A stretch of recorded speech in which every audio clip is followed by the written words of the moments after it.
c'était mieux avant les féministes, avant les études de genre, avant les études sur le racisme.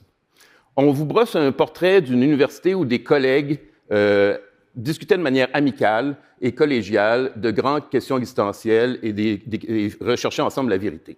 Le problème avec cette image, c'est qu'une telle université n'a jamais existé. Quand les premières universités chrétiennes ont été fondées en Europe au XIIe siècle, il y avait des universités dans d'autres civilisations, dont la civilisation musulmane, mais les premières universités chrétiennes fondées en Europe au XIIe siècle, il y a eu tout de suite des grèves étudiantes. Et dans les premières universités médiévales en Italie, à Padoue et à Bologne, par exemple, les étudiants contrôlaient l'université. Le recteur était un étudiant et les professeurs devaient prêter serment au recteur étudiant. Les étudiants pouvaient même suspendre le salaire des professeurs s'ils ne respectaient pas le plan de cours. Et donc, les autorités politiques et religieuses ont même créé les chaires, les fameuses chaires, justement pour soustraire les professeurs à ce contrôle étudiant.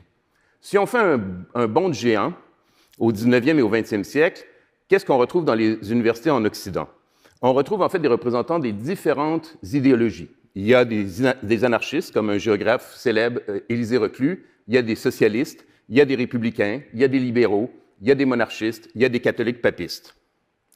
Les plus grands universitaires de l'époque utilisent les moyens les plus avancés de la science pour développer des thèses sexistes et racistes et justifier, par exemple, l'esclavagisme et le colonialisme. On mesure les crânes et on pèse les cerveaux.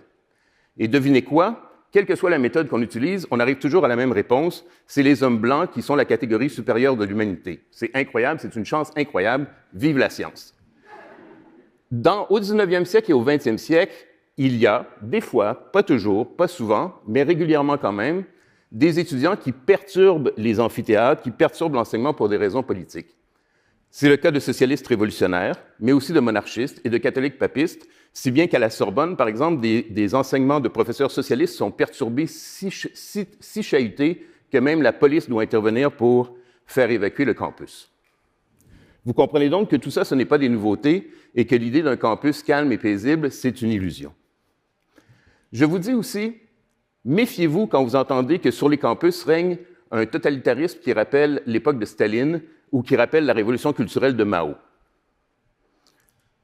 C'est des affirmations non seulement ridicules, mais abjectes, puisque c'est une insulte à la mémoire des millions et des millions de personnes qui sont réellement mortes de ces crimes de masse. Et en réalité, ça ne correspond évidemment pas du tout à la vie sur les campus, qui est plutôt calme, paisible, routinière, certains diront même peut-être ennuyeuse parfois, alors que les professeurs comme moi, par exemple, dans le réseau public, nous avons des conventions collectives où notre liberté d'expression est assurée, y compris par rapport à la direction. On peut critiquer notre direction, on peut critiquer le gouvernement, on peut critiquer les autres. Ce type de convention et ce type de protection de la liberté d'expression, elle n'a pas d'équivalent dans le secteur privé et pas non plus dans le secteur public. Dire donc qu'on est dans un système tyrannique ou de censure est tout à fait ridicule.